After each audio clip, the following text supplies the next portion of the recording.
It's Corso and Catone. Well, listen, Mark, hold on. When I say, would you have caffeine today? What the hell is that up to? Presented by Special Sauce Podcast, Studio 42 Design, and Corso Law Group. Now for the real deal New England feel, Corso and Catone.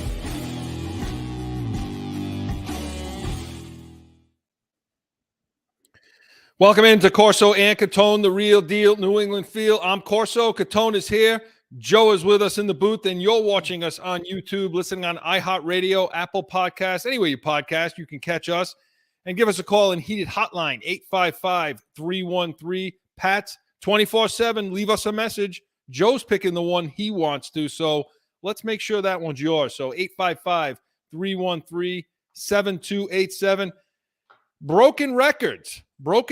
That's the theme for today, and this show is broken records. So we're going to have B's and C's, and the first round is here for both teams. Yeah. We're going to especially go through that Celtics first round with Atlanta and talk about some broken records there, and of course hear from one of you in heated hotline. And in Pat's preview, hey, another broken record. Wide receiver is going to be the discussion today for the draft, and stick around for Catone's comments. He tells me it's a good one. I haven't heard it yet, so make sure you stay tuned for that. And Yankees versus Red Sox, the season is gearing up, so we'll talk about some of the issues those teams are having right now. But, gentlemen, welcome in. Hey, another week. Mark, you look good. You feel good. Everything feeling good this week? Oh, I feel great. Yeah, let's try to keep them calm. Let's try to keep you. Listen, I'm always calm. Well, listen, broken record is definitely the theme today, and let's get to it in B's and C's. Joe.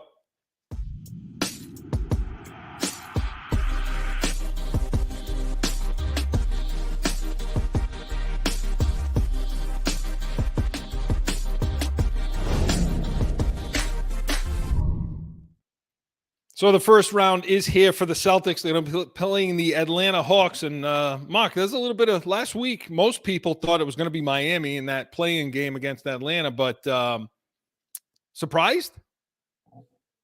A little bit. Yeah, a little bit. I am. I thought, listen, Miami has got guys that have been through the wars in the playoffs, So I thought that Miami would survive that series, and I really don't want to play Miami because you get playoff Jimmy Butler, right? And you get the center Arabayu under there. They could be a matchup in a playoff series, right? I know they haven't played great this year, Chris, but yeah, I'm surprised. Are you surprised it's Atlanta? Yeah, and then I thought about it more, and I said to myself, geez, with what's going on with Milwaukee and Middleton and the knee, I'm wondering because I watched that play-in game, and Miami, I haven't seen them look that inept in a while, and because they Atlanta really was. I mean, they were winning by 12 at times, 15, and so to me, could they have been trying to avoid the Celtics? Miami? Who? Miami? Yeah. Could they have been trying to avoid playing the Celtics? So they're playing Milwaukee, right? Yeah, well, we're recording on Thursday night, so by the time you out there are seeing us, the Celtics would have played game one already, and obviously Milwaukee will know if it's going to be Miami or the winner of that other playing game. And I don't know when that was happening, if that was happening today or whatever, but it's probably going to be Miami. Chris, you could be right. Maybe they'll play an opossum. I don't know. I doubt it though, Chris. I mean, come on. You think that an NBA team? A Spolster coach, the coach of that team, you think that he's going to allow them to play possum and lose a game to play Milwaukee? Maybe. I'll tell you, well, just because we're always dogging the Celtics doesn't mean the rest of the league thinks they suck like we do. I mean, we're New England. We're a real deal. New England feel. We're always going to tell you what's wrong, not what's right. I mean, that's just the way it is, right? Everyone out there. So, no, okay. You're right. Moving to Atlanta then. So 3-0, they beat them 3-0 in the all season long. That was our record against them. And so when you break this down, when you take a look at this, is there anything about Atlanta that scares you? How many games is this going to go? Atlanta doesn't play enough defense, Chris, to me. They can score points, but they don't play defense. I think we should sweep them. I think it'll be a sweep because I don't think they can play enough defense, Chris. If we play our game, they play even. I mean, the other night they played defense, okay, I guess, but they score points. They're capable of scoring a lot of points, but they give up a lot of points. So that you, even if they score 115 points, you should score 125 because they don't play defense. I mean, I know Trae Young can score, Chris, but you were bringing up to me, the other night. You said, yeah, but Mark, he's a liability on the other end of the floor. You said. Yeah, I mean, to me, if you're looking at breaking down Atlanta and saying, okay, what scares you? What bothers you about this team? Yeah, it's Young. I mean, you say, well, he's a streaky player. He can go off on the offensive end, but Mark, I'm not going to say he sucks on the defensive end, but he just seems disinterested. This is a guy that doesn't want to play defense.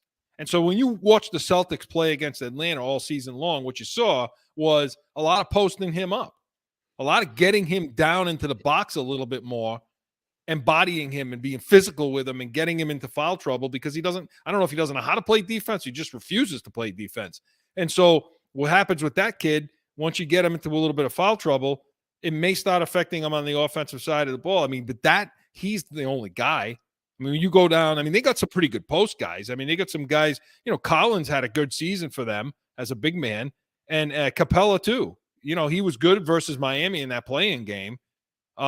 So a couple of guys, but you're right. I can't imagine.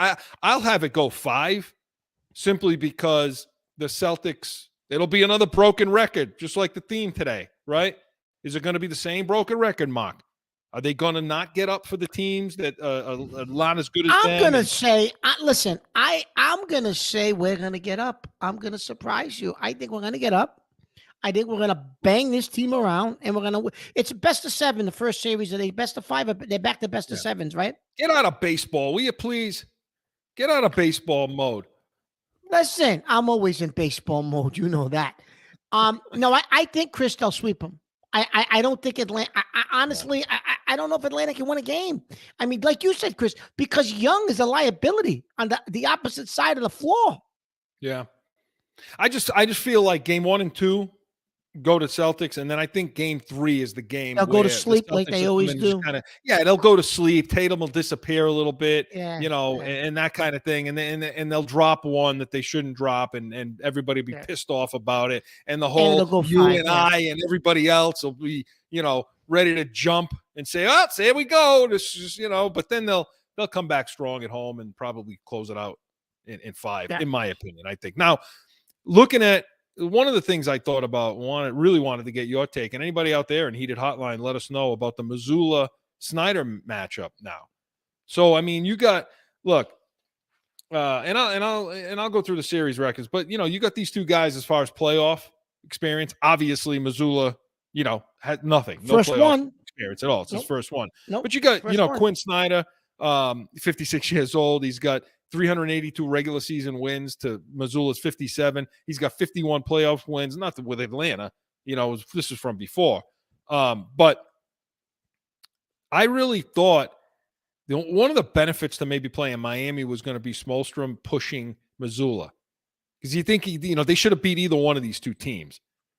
But does Snyder give Mazzulla enough to push him a little bit, to get his feet wet and really understand what he's doing? If you believe in coaching. I believe in coaching in certain aspects, Chris, but I don't think he's going to push Mazzulla because let's face it, I think Snyder's team underachieved all year too, Chris. That team was supposed to be much better than they were. They were supposed to be one of the top, 3 or 4 teams in the Eastern Conference, and and they weren't. They didn't play defense. They didn't buy in on the defensive side of the ball. So I don't necessarily know if Snyder will push him at all. Yeah. Because I think that team's underachieved, and I don't think Snyder's really had that good of a year coaching himself. Maybe if the only way he pushes Mazzulla, Chris, is if somehow Atlanta steals one of the first 2 games in Boston. You were saying game 3. If somehow Boston comes out and lays an egg at home for whatever reason in one of those games, and now it's 1-1, now you'll see Mazzulla challenged because he may have to get this team motivated to say, guys, what's going on here? You know what I mean? And hit the panic button. But the Celtics virtually, they got him on every stat. they got them in every stat. The wins, 100, points, 126 to 113, field goal percentage, 52%, 45%, 3-point percentage is ridiculous, 45% for Boston, 26%. An assist. So the numbers show that the Celtics should wipe the court with this team. And I'm not too worried about Jaylen Brown. I want to get to the Bruins now, but Jaylen Brown had those 5 stitches. Everybody's making a huge deal about it. He'll be fine. He should be fine. It's on a shooting hand, but I'm not that worried about it. Not in this round. Listen, you want to compare that to the gash that Brady played with? Hey, you know what? You should be wearing a creamsicle shirt too. You're worse than that other guy with the creamsicle jersey. Put one of those on and get it over with, Mark. You know what I mean? And so flipping to the other side in this team, man, talk about broken records. So this week, the Boston Bruins broke pretty much every win type of record you could think of. They had 63 wins. Yeah. It is Thursday, so they're playing now their final against Montreal, but they got 64 wins now. And also the points record with 133. So they shattered, they beat both records. Congratulations to them. They wanted it. Look, this is a feel-good team. This is a team that's going in hot. They're going in feeling good. They're going in galvanized, believing in each other. I mean, that's how it needs to be. And the 2 possible matchups we're talking about are the Islanders. Now, by the time this airs, we'll know, but we can break these down. The Islanders and the Panthers. It could be one of these 2 teams. And I want to know what you think about either one of them. And I also want to know about the only possible negative is Omar and this lower body injury, nobody knows. Yeah, but I think, Chris, that, believe it or not, it's probably now a good thing that they rotated goalies at points during the year, because now if Omar has to rest the game or so, now you feel a little more comfortable playing, because you did that all year, right? So yeah. I don't think the goaltending will be as much of an issue as people are making it out to be. Getting into the 2 series, Chris. So Florida's like a poor man's Tampa and Carolina, right? They're not at that level, but they kind of play a little bit of a similar style, right? Where they could steal a game or 2, maybe a game, 2 here or there. Maybe it's 4-1, 4-2. I don't see Carolina beating you 4 games, but they may. The style, Chris, it's like I said, it's a poor man's Tampa, Carolina. They don't have that level of talent to play that style, but they try to. The Islanders, I said to you, I'd rather play them. And I'll let you speak to this. In my opinion, I'd rather play the Islanders. And then you brought up to me, yeah, but Mark, did you look at the goalie? And I'll let you speak to that, because that was one of the things I really wasn't looking at that. And then you highlighted that for me. Why don't you talk about it? Well, last week we talked a little bit about, and I last week said, hey, I don't want to play Florida, the Islanders. And I agreed with you. You did. And I thought more about it. And I said, just, when you look at the goalie matchups here, the Islanders have a goalie that can stand on his head. I mean, this is a guy that can get hot. And as we all know, a goalie could drag you through a series without a problem. It's always been my thing, Chris. Right. And in hockey, sometimes the first series is the toughest thing to deal with. It's different than other sports. You get through that first series and you can start to really roll. That first series can be tough. With the Islanders, I worry about the goaltending, because if you can't put Kennedy past them, it all starts to be a problem. And, the thing with them, they play the right way, the Islanders. They do. They have some playoff experience. They're a more complete team than Florida. The difference with Florida, they have some young guys. They do, but they do have playoff experience. The difference with Florida is Florida's loaded up with talent, okay, but they just don't know how to win. They don't know how to win. I mean, we should beat either one of these teams, right? We should, Chris, we've won 64 games. Of course we should win either one of them, right? So let me ask you this, okay? Irregardless of who we want to play, right? Whether it's Florida, Islanders, we agree we should probably beat both of them. Based on, we're talking about broken records, right? Okay. So if you win the whole cup, where do we stand in history? Let's close out the segment. Where do we stand in the history of hockey if we win the Stanley Cup with this team? Are they as good as what you're asking is, are they as good as the 77, 78 Montreal Canadiens? Yes. Yes. Let's close You got to talk. I don't care about the Hall of Famers. That's later. You got to talk about them as being one of the best teams in history, right? I mean, they broke the record. It'd be like the 07 Patriots were having won the Super Bowl. Yep. Yes. So absolutely. you have to, don't you? And that's a conversation for after it happens, but I just wanted to throw it out there. Yeah, so we'll see what happens. Obviously, we'll be covering this throughout the playoffs of both teams, Bruins and Celtics, but broken records all over the place. Let's hope not for the Celtics. Let's hope that broken record for the Bruins continues forward. So B's and C's was presented by Special Sauce Podcast. What's your special sauce? SpecialSaucePodcast.com. Hey, when we come back, we're going to go Pat's preview. We're going to talk wide receivers and a whole lot more right after this. It's the Special Sauce Podcast. You liking this song? This sauce is good, man. This will start off as finance dry. Train them, trust them, and let them lead. With your host, Margaret Arias.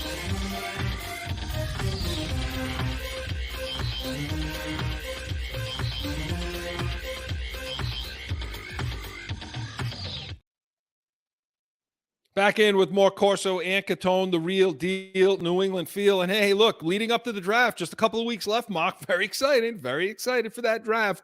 And we're breaking down some positions. Today, we're going to handle wide receivers. I'm going to do that in Pat's preview, and we're going to do it right now.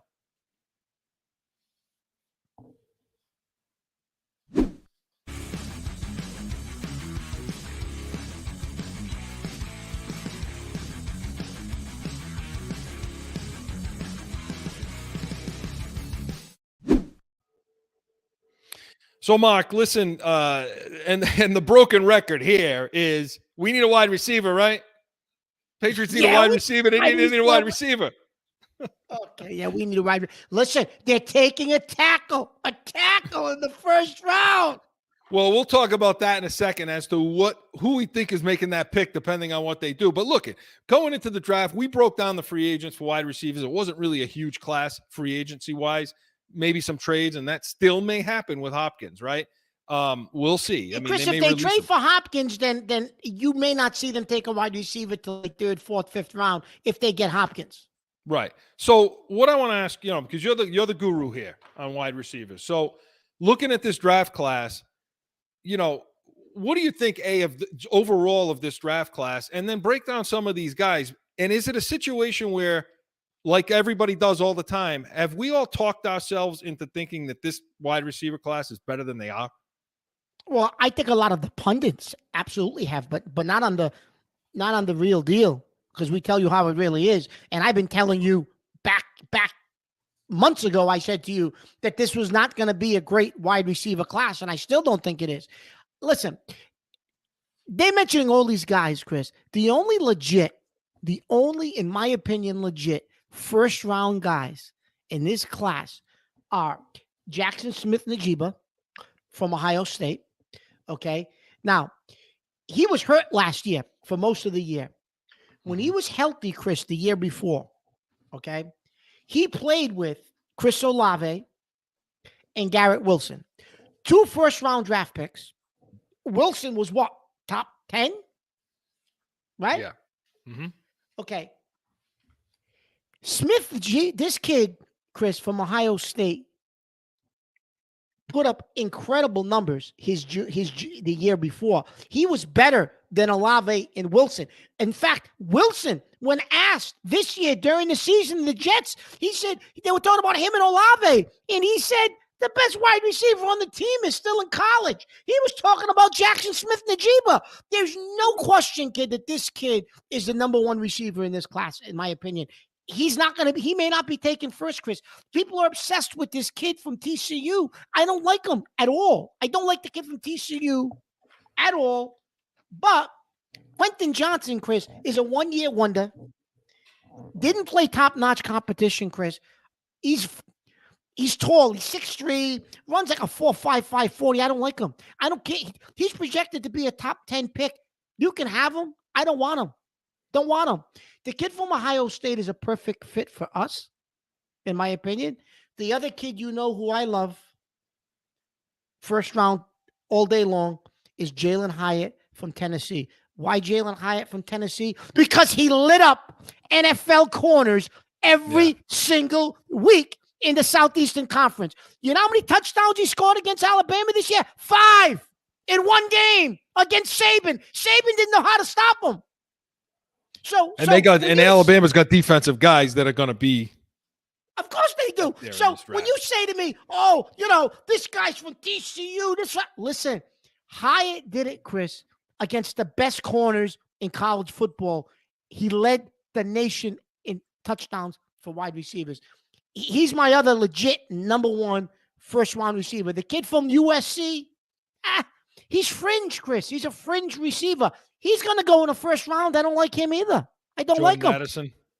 I don't like Addison, Chris. I don't like him. The other kid that reminds me a little bit of Tyreek Hill, and if he's there when Kansas City drafts, they're going to take him because he can make a play from anywhere on the field.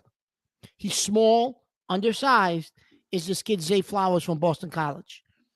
The kid can make a play anytime he touches the ball, Chris. He could go.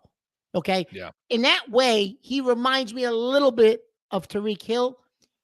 He could go late first round, but my only two, Chris, to end this, absolute first round receivers are Hyatt and Jackson Smith-Njigba from Ohio State. The rest of them, Chris, if they drop this, they're fringe guys. I don't consider them to be top flight receivers, first round receivers, even though you're going to get about 5 of them drafted in the first round.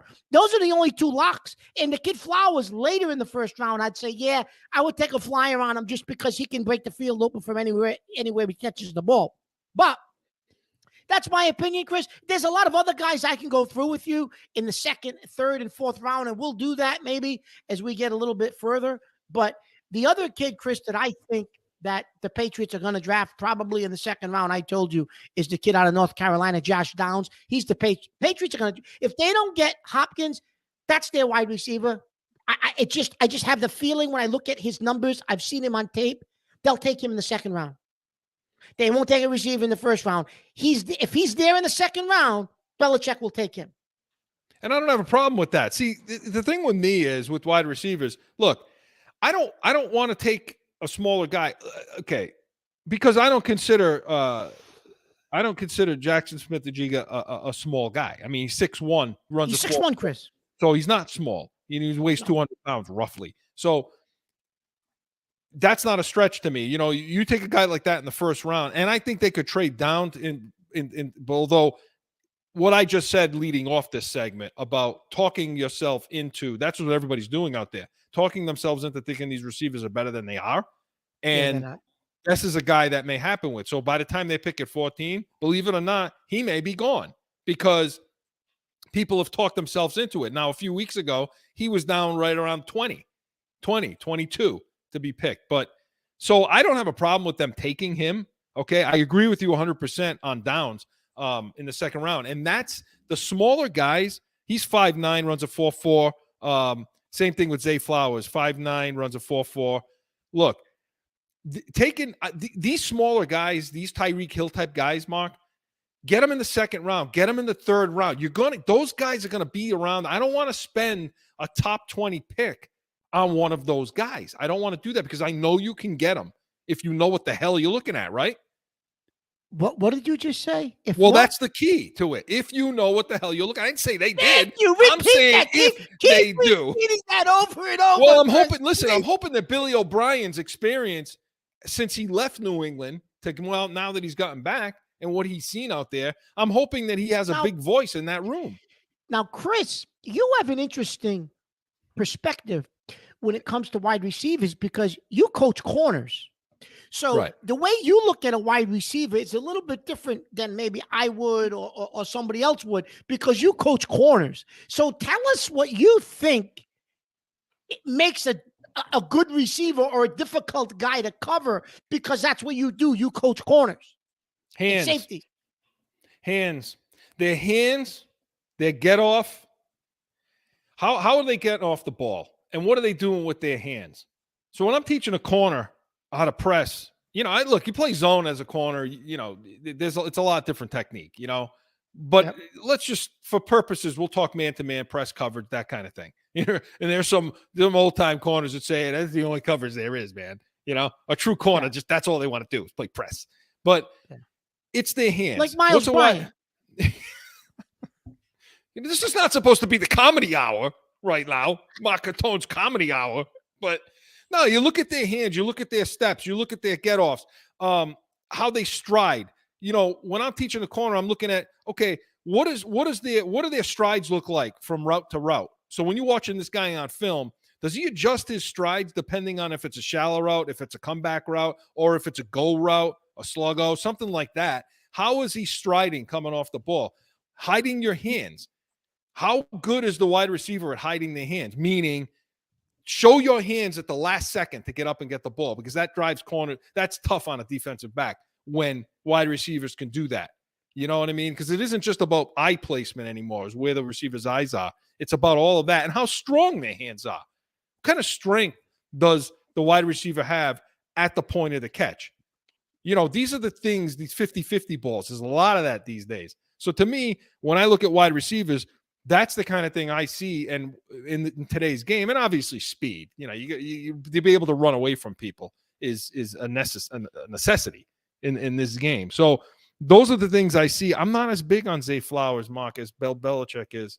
I'm just not. I look at competition. Either, no, I'm not big on him, but I think he fits, Chris, certain style of offense. I think he would fit in a place like Kansas City that's got movement and motion. And if he dropped there, they would take him because they would utilize him like a Tyreek Hill. That's not our offense. I don't think he's a good fit for our offense.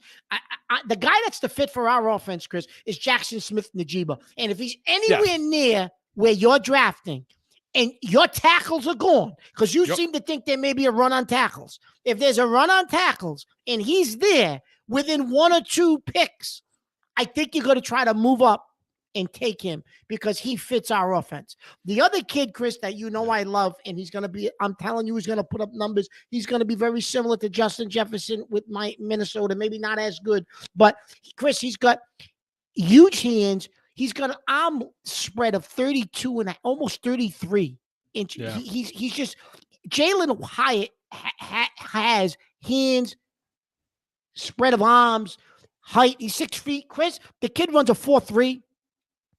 He's just the kid. If he's put in the right spot and drafted by the right team, Chris, is going to be one of those guys that just puts up huge numbers.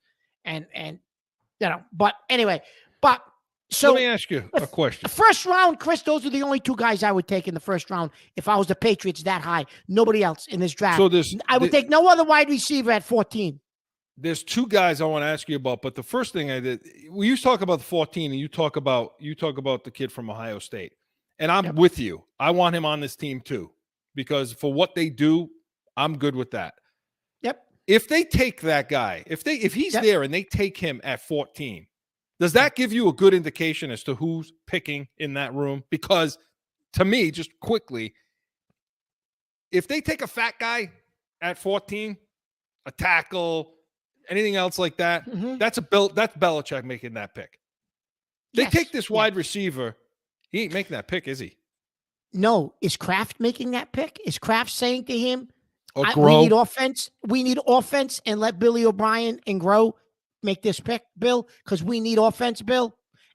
Is that Kraft stepping in and saying Grow and O'Brien are going to pick the best receiver on the board because we need one? And I'm not paying for Hopkins, but I'll take a rookie? I don't know. We'll see. I mean, it's going to be telling. See. But 2 guys in the 2 minutes we have left. The 2 guys I want to ask you about are Cedric Tillman, and I want to know your thoughts on Rashid Rice. I like him. He's the other receiver. Listen, I got him highlighted. He's the other receiver from Tennessee, and he 6'3", 213. He, Chris, has had some injury issues, maybe a little bit of motivational issues, but he showed this year in spots. From what people are saying about this kid, Chris, he's an untapped talent, and he's a 3rd or 4th round pick that could be a steal. I would take him, Chris. If you don't take a receiver in the first round, and to your point, you're looking to get a receiver 2nd, 3rd, 4th round because the good ones are there. He's worth a flyer. I would take Tillman, yes. And then Rashid Rice out of SMU. He's 6'1", 204. Yep. You know, he would be a projected later on. My issue with him, Chris, is I'm going to say what you said earlier, is competition. You said about Zay Flowers. SMU doesn't really play a great schedule. At least the kid Tillman from Tennessee has played the best NFL corners every Sunday, right? Every Sunday, you're playing an NFL corner. And you and I have talked about this so many times, Chris. Just focus on that conference and maybe throw in some Ohio State and other teams in that. But focus on that conference, Chris, because you're playing NFL corners every week. So we'll see what happens. We want you to pay attention too. Let us know in Heated Hotline some of the guys you think are on that board. It's not an exact science, but Mark's been pretty damn good when it comes to wide receivers over the past year. So let's pay attention to that. So Pat's preview was presented by Corso Law Group, Arizona's leading criminal and traffic law firm. CorsoLawGroup.com. Allow us to be your voice. Hey, when we come back, we're going to hear from one of you in the nation in Heated Hotline right after this. It's that time again for a timeout for a message from one of our sponsors. No one ever thinks they will be in the need of a criminal or traffic lawyer, but things happen. Corso Law Group is Arizona's leading criminal and traffic law firm. Their 20-plus years experience and attention to detail has helped thousands of people all across this great country who found themselves in a situation in Arizona. So whether it's a traffic ticket or if you need reduced DUI or more serious issues, call or go online to CorsoLawGroup.com and talk with these expert attorneys who I know will help you. Corso Law Group.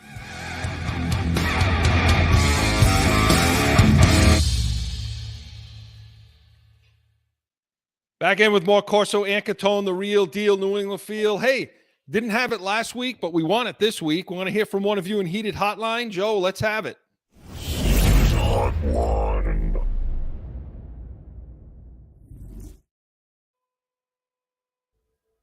Hi, it's Olivia from Gilbert. So, is Mac and Bill ever going to get along and get the Pats spend some real money? You win! Thanks, guys. Bye. Little Olivia from I was going to say, that's our friend. We haven't heard from her in a while. Never missed an opportunity to put our biggest fan on the air. She is our biggest fan. Olivia, for those of you who don't know, Olivia calls in a lot on the Pats Nation, our Patriots the only Patriots post-game show worth watching. Olivia calls in a lot to talk about it. She's usually aggravated, too, after the Patriots games, you know? She gets real saucy, you know? Little kid, young kid, is our biggest fan, Joe. You're right. Thank you for that. Always puts a smile on our face, right, Mark? We hear from Olivia. Yeah, she is. She's good. She always says, "Let's go, Pats." Let's go, Pats. Yeah, so gee whiz, she said. Gee whiz, I agree. Gee whiz, Mark. What's the story over here?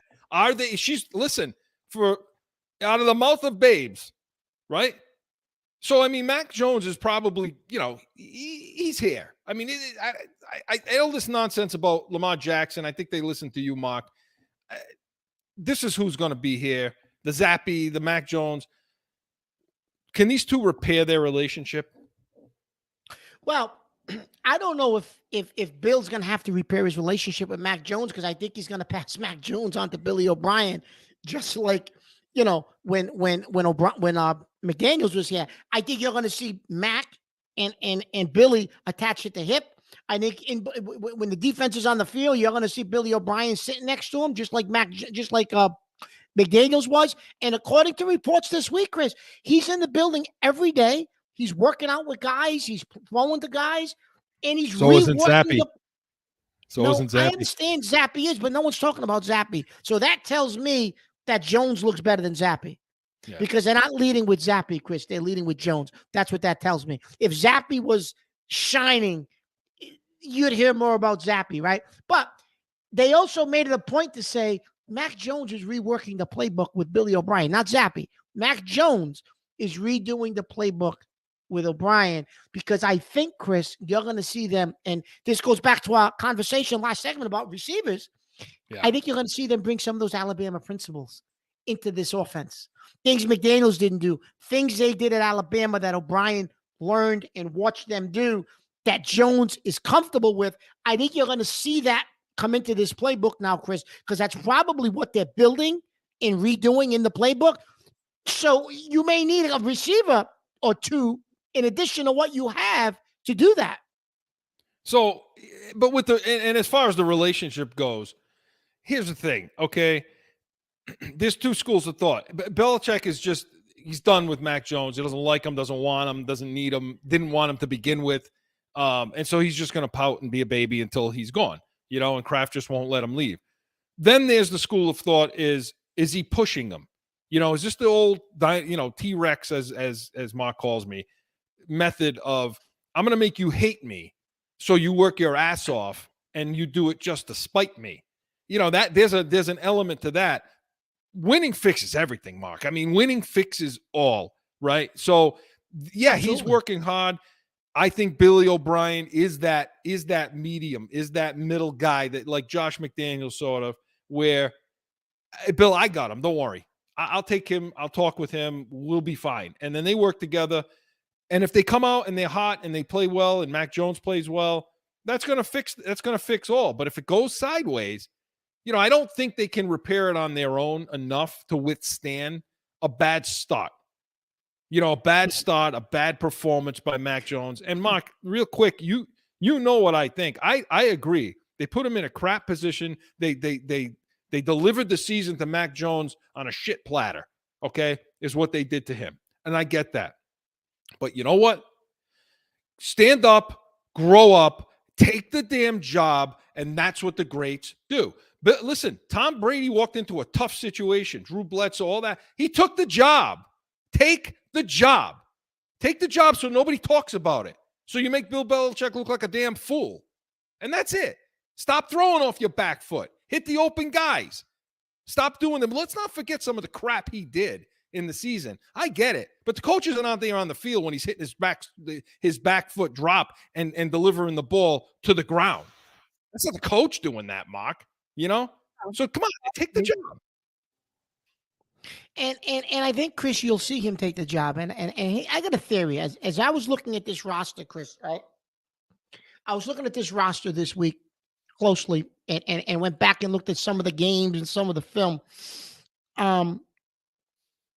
If you get another receiver, Chris, if you can get a DeAndre Hopkins, okay, or maybe you get this kid from Ohio State, I don't know, right? But if you can trade for DeAndre Hopkins, just DeAndre Hopkins alone, my prediction is Schmidt-Schuster catches 90 balls. Yeah. He catches 90, 95 balls, 1,300 yards. Schmidt-Schuster is going to be an unstoppable force if you get DeAndre Hopkins with the rest of what we have on offense. And you said fix the problem. That will fix your problem because I think Billy O'Brien will develop an offense that Jones gets comfortable with, and he just starts spraying the ball around like he did at Alabama. But you don't have it yet. You need another guy, Chris. You need another guy somehow, some way, whether it's a trade, maybe you strike gold, and this kid from Ohio State is an all-pro first year, which he could very well be. He could be one of those guys, right? Like a Jamar Chase and one of those guys. Yep. He could be. And then Jacoby Myers will be a memory. So, Mark, the other part of Olivia's point. Please don't bring up Jacoby Myers. Well, I mean, if Juju Smith-Schuster has that kind of year, then Jacoby Myers becomes a history, a memory. But when Olivia's we go other to the point game in Vegas, you can meet him for a cup of coffee when we go to the game in Vegas. Jacoby Myers. But for the last minute and a half, look. Olivia brings up, are they going to spend money? Look, Odell Beckham, real quick. Odell Beckham Jr. It's over. He signs with Baltimore. He gets a 1-year deal worth $15 million, which I don't think he's worth at all. But it isn't really a 1-year deal worth $15 million. There's 4 dummy years there, which makes it 3.9 under the cap this year. So to Olivia's point, why aren't we doing stuff like that? Well, I don't believe in the player. I don't care about OBJ. But no, I don't either. But Chris, if you trade for DeAndre Hopkins, I think part of that deal will be you're going to have to rework his contract similar to what Olivia is bringing up. You'll see them do something similar with DeAndre Hopkins as was just done with Beckham. He'll have to rework that deal, and that may be part of the holdup, Chris. He may not want to rework his deal. And maybe they're saying, look, we're not trading for him unless he reworks, right? Because and the pool of teams is shrinking, Chris, because teams are now picking up wide receivers. So eventually Hopkins may fall in your lap there's nobody else that wants him because everybody else is now going in a different direction. Yeah, so we'll see what happens. I'll tell you what, if they release him, he's going to Kansas City or Buffalo, and that's it. So they better get it done before he's released. And that's all we could say. So, Olivia, thank you for the call. As always, our biggest fan. Heated Hotline was presented by Special Sauce Podcast. What's your special sauce? SpecialSaucePodcast.com. Hey, When we come back, buckle up. He tells me it's a good one. Catone's comments is next. It's the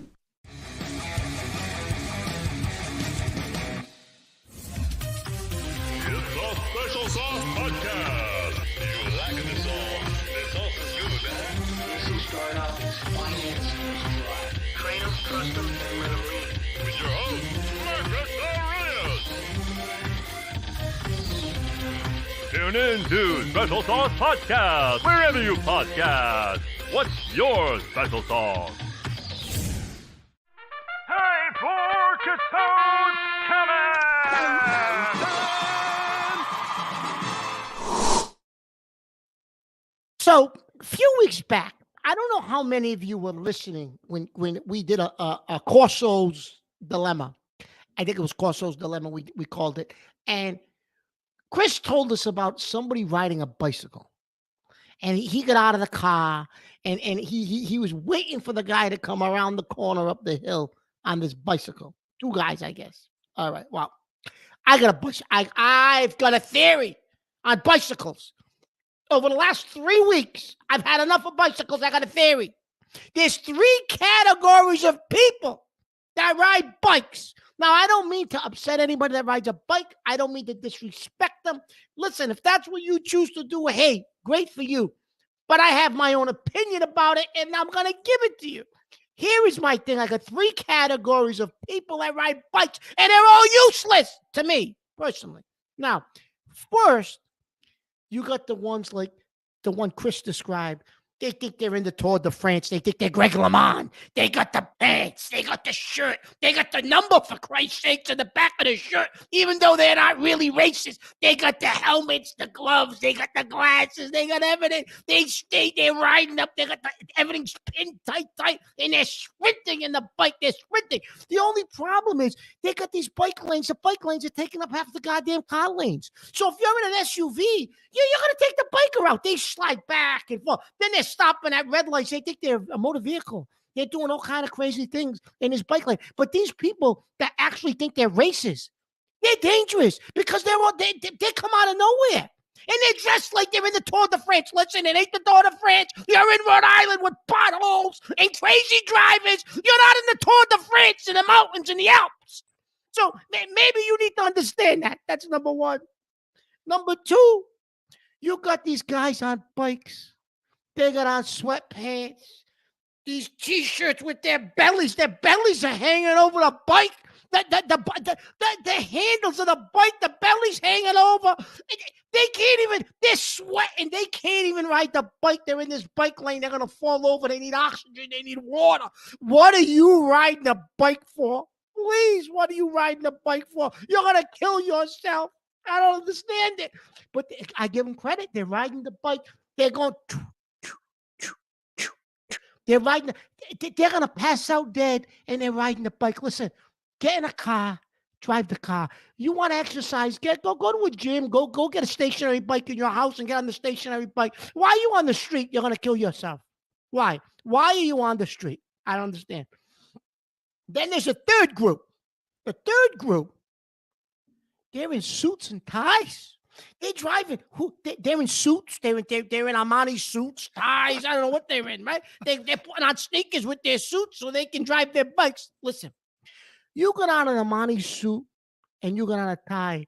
Why are you riding a bicycle? What do you ride? You're riding a bike where? To the courthouse? Where are you riding the bike? To where? To where are you riding? I don't understand where you're going with it. Where you're going to your job as a stockbroker, banker? What are you doing? I'm confused. You're riding a bike in a $1,500 suit. Why? Drive a car, take an Uber, do something. You're riding a bike. What are you getting your exercise in a $1,500 suit? You're sweating through. I don't understand the logic. I come home. I said to my wife, "They're riding bicycles in suits." I never heard of such a thing. What? Who was riding a bicycle? Maybe Chris is riding bicycles out in Arizona in a suit to court. I don't know. Please tell me. Who rides a bicycle like that? Please. Listen, I have nothing against the bikes. Oh, Chris, let's put them in a category and let's fix this problem, would we? First of all, Joe. So, Joe, hey, Joe, listen, so much for your nice leisurely spring bike ride. No, I can't do it anymore.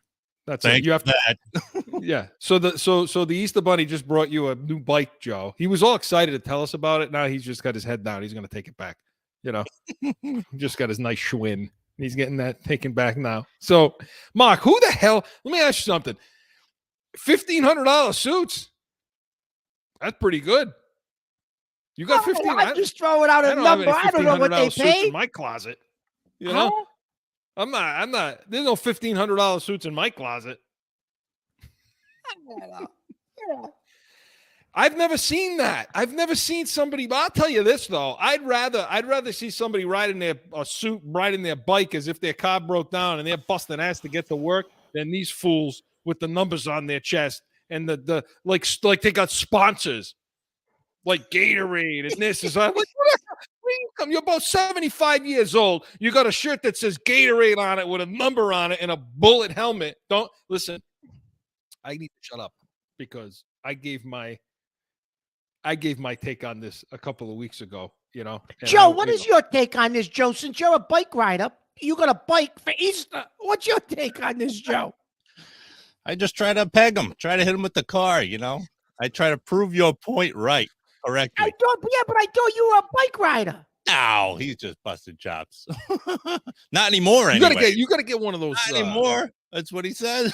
You like that, Joe? You like you all for this? You like the guys riding the gals riding their bikes and yeah, but Chris, like over here, Joe, if you're driving around, Joe, correct me if I'm wrong. The bike lanes are getting wider and wider, Joe. They are getting wider and wider. You should see it here. Oh yeah, I know. Really? I can never understand how, like in the 50s and 60s, they had those big wide cars fit on the same exact streets that we still have today. Mark. Well, Mark, how was it then? What was it like in the 50s and 60s when they were? You're T-Rex. Why don't you tell us, T-Rex, what it was like? You're preaching to the choir, man. I can't stand it. It irritates the crap out of me. And out here, it's listen, because they got bike races too out here. That go around in the streets. They close off streets, Mark. They close streets. Oh yeah, they close streets off, and you detours. Sucks. Do it like everybody else does. Just buy the Peloton, stay home in front of the mirror, and go for a bike ride. Chris, Joe, 92%. That's the best thing, Joe. Buy the Peloton, get in front of the mirror, do your thing. Hey, it's great exercise. Nobody. Listen, 3 categories of bike people. 3, 1, 2, 3. I gave you all 3, Chris. All 3. Well, listen. Get the hell if you can get them to sponsor us. Just that's our. I think commercial read. 92% of all people with Pelotons continue. They keep going with it. That's the commercial. That's what it says. Yeah. I believe everything that's on TV. So, do you have a Peloton, Chris? No, I'm not. I don't have that much energy.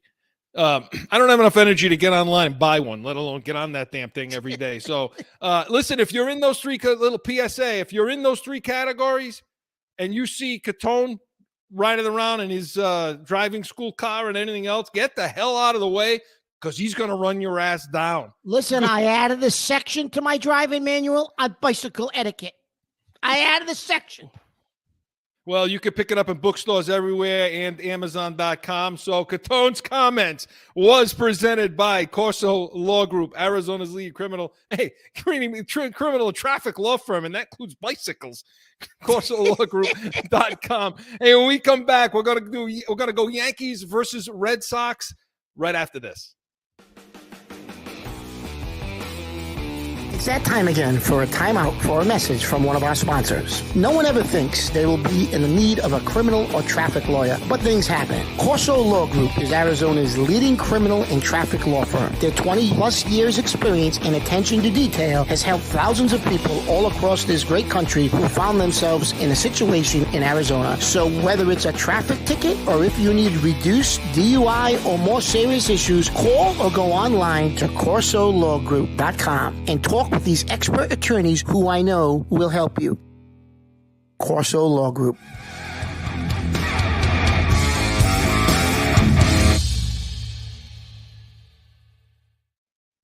Back in with more Corso and Catone, the real deal New England feel. And hey, baseball season, and it's upon us. And the Yankees and Red Sox, already there's a lot of stuff to talk about. Already we're dealing with the same old broken record.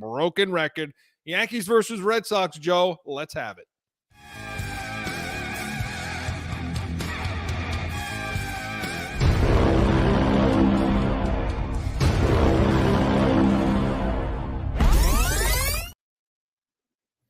That music sounds like Godzilla's coming. You know what I mean? Like Godzilla's invading Tokyo. You know what I mean? Here we go. Yeah. But so Mark, listen, let's start with the Yankees, okay? We talk about broken records here. Break this team down right now, because again, you've been saying it all along with this team. Like right now, it's Thursday night. They're getting beat 11-1 by the Twins. Do they have enough? Are they going to be able to take the Astros here? I mean, I know it's early, but it seems like the same old, no? Yeah, it is, Chris. We talked about this. I talked about this during the offseason with you. Is the lineup, okay, yeah, they added a couple of young guys. They added Volpe. They added a couple of different pieces to the lineup. I know they got some injuries in the pitching staff, and they'll get healthy, some of the starting pitching. But, Chris, essentially, you've got the same team. You win when you hit home runs. When you don't hit home runs, you're unable to manufacture runs through stealing bases, small ball, singles, doubles, putting 3, 4, 5 consecutive hits together. This team is not capable of that, Chris. They don't have that kind of a lineup. And when you get into the playoffs, the 3-run homer, the 2-run homer, that runs out, Chris, when you run against good teams that play defense, have pitching, and can string hits together. And those are the teams that typically win the World Series. We still don't have that type of roster, Chris. So I don't really know what Cashman and Steinbrenner were thinking in the offseason. Yeah, they brought in a couple of pitchers. I know they're hurt right now. They'll help. But you didn't do anything to revamp the lineup. And I know they got some young guys in the minor leagues. I think they're a couple of years away maybe from having that type of a lineup. But then guys you have now won't be here. So to me, you've done nothing different than you did last year, and the result will be the same. They're not going to go to the World Series, Chris. So, okay. And it's only game, 15? I'm making that prediction. What is it? I mean, the eye test, Chris, you like to always mention the eye test when we talk about sports, right? The eye test will tell you already what is different about this team. Yeah, nothing. I mean, it doesn't matter what sport you're talking about. It really doesn't. I don't mean to cross sports, but it's sort of like in basketball when you live and die by the three-pointer. It's the same thing. I mean, when you're a team, when you're a professional team that relies on one facet of a game or one or two to try to and to become a champion that way, because let's face it, I mean, the Yankees, it's championship or bust. I mean, that's, or else what's the point? What's the point of showing up? So, I mean, when you rely on one facet of your game, it's just not going to work. It won't work. And the payroll really doesn't matter. It makes really no difference. It's Thursday night. The Rays are 13-0. Again, it's early, but the Rays are 13-0. They are, but Chris, I will say this about the Rays. Look at their 13 wins. They've beaten the Oakland A's, who are basically a minor league team. They beat Detroit. They beat the Red Sox. Like, the teams that they're beating, Chris, are probably 3 of the worst teams in baseball, the American League. So they really haven't beaten anybody. I don't think they've beaten a team with over 500 record yet. So how's Minnesota? I know they're undefeated. Listen, I give them credit. They're undefeated. I do take it with a grain of salt. They haven't beaten anybody yet. They'll come back to the field. They're not that good. How's they'll come back to the field. Minnesota pretty good? Is Minnesota pretty good? No, because they're getting their ass kicked right now against Minnesota. You were talking about Tampa Bay. I know, but I'm saying, the Yankees it's not like the Yankees are playing, No, you're right. They're not playing the 27 Yankees right now. You know what I mean? I mean, they're getting there. No, you're right. Now, Mark, flip real quick on, let's flip to the Red Sox right now, okay? Because this is a team. If you could be a team already in disarray, they are. You know what I mean? Now they got injuries, injury to Duvall, who I'm not sure why everybody's so hot and bothered over him anyway. I think he got off to a hot start, Chris. If you look at his history, he wasn't going to do that all year for you. Right. And everybody said, well, Whitlock's coming back. Well, you got shelled too. So Whitlock got his ass kicked too. And they just finished the series against the Rays. And so their pitching the starting pitching is lousy. We thought, okay, the hitting is going to get it done. Well, now that's kind of, the last week, that's gone down. So Chaim Bloom sitting there with this Tampa style, right? And the question I have for you about the Red Sox is this, and it's simply this. Chaim Bloom comes over from Tampa on a small market mentality and so on. I see the Tampa Rays starting off 13-0, playing the way they play. I see them relevant every single year. They're involved, okay? So we talk about big market team. Red Sox are a big market. They should be. Well, okay, well, forget the big market team. Why can't they even be a small market team? What's the problem? Why can't they be the Rays then? So Chaim Bloom came here, Chris, and I think the ownership gave him the okay. So Chaim Bloom learned a system in Tampa, which the GM before him also built, and he continued it. But their system, Chris, takes 3 or 4 years to build. You have to build your minor league structure first. And you have to have a bunch of young talent ready to slide in. So when guys that you've lost, like a Betts, like a Bogarts, leave, you have young, cheap guys who will fill in. You have good young pitching. You have a lot of depth in the pitching staff, in the bullpen, and you can win 90, 92, 93, 94 games. If one of those guys happens to become a star, you let him go. You don't pay the salary because then you backfill it with another guy that is young. That they're not there yet, Chris. That takes about 3-4 years to do that, maybe 5, right? So Bloom has to have a long leash, Chris, because the ownership had to give them a plan. He had to give them some sort of a business plan when they signed him, Chris, where he said, this is 3 to 5 years this is going to take, but I'll get you where Tampa is, and you'll be relevant every year, and you won't have to spend $300 million on one guy. So when everyone says, oh, he's on the hot seat, no, he's not. Because he had to have given them a business plan, Chris, 3 to 5 years. This is where I'll get you. And if I don't, then I'll walk. But he's got to build it, Chris, and it builds from the minor league system up. They're not there. But that's his goal. And then he backfills. You probably can't name 2 guys on the Rays because they just keep backfilling every year. Well, I don't think Bloom's going to last long enough to do that. So we'll keep maybe track not, of it. Chris, but I think that's the business plan he gave them. He's not going to last to do it. So they're going to be a mess for a while. And so we want to hear from you in Heated Hotline. Let us know what you think about Yankees, Red Sox. It's going to be a long season for you. Yeah, Red Sox are 8 games out in last place already, Chris. And there it is. So Corso and Cato. And Mark, listen, I mean, Chris, can I ask you a question? NFL, we've been talking NFL. We've been talking Patriots. Yeah. Listen, they made a few changes to the NFL package. I got a text 3 o'clock in the morning from this. You got to bring this up now. Okay. Yeah. 3 o'clock in the morning, my time. He's texting me. Do you know what they did to this NFL package on YouTube? My phone buzzes. I thought, maybe God forbid, it's my kid in college. He needs me. It's this animal at 3 o'clock in the morning. Chris, tell us what they did. The Sunday Ticket is no longer on DirecTV anymore. It's on YouTube. And not only is it on YouTube, it's $100 more, so it's like $450. And you can only watch it on 2 devices at the same time, which means you see all this back here that was designed to watch the NFL and every single game at once. Can't do it anymore. Can't do it. I'm on the ledge. Joe, I'm on the ledge. Somebody needs to talk me in. So, listen, call me in Heated Hotline, please. Somebody tell me how it is I can watch all the games on all this stuff that I built over here so that I can be ready for the Pats Nation and Corso and Catone, and I can watch everything I want. Somebody please explain it to me because I don't know.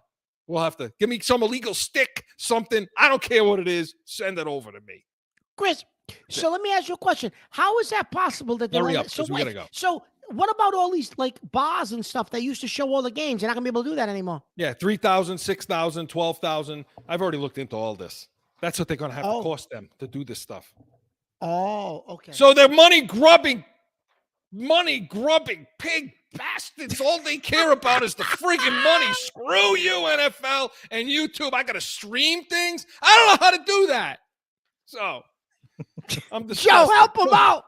Corso and Catone was presented by Studio 42 Designs.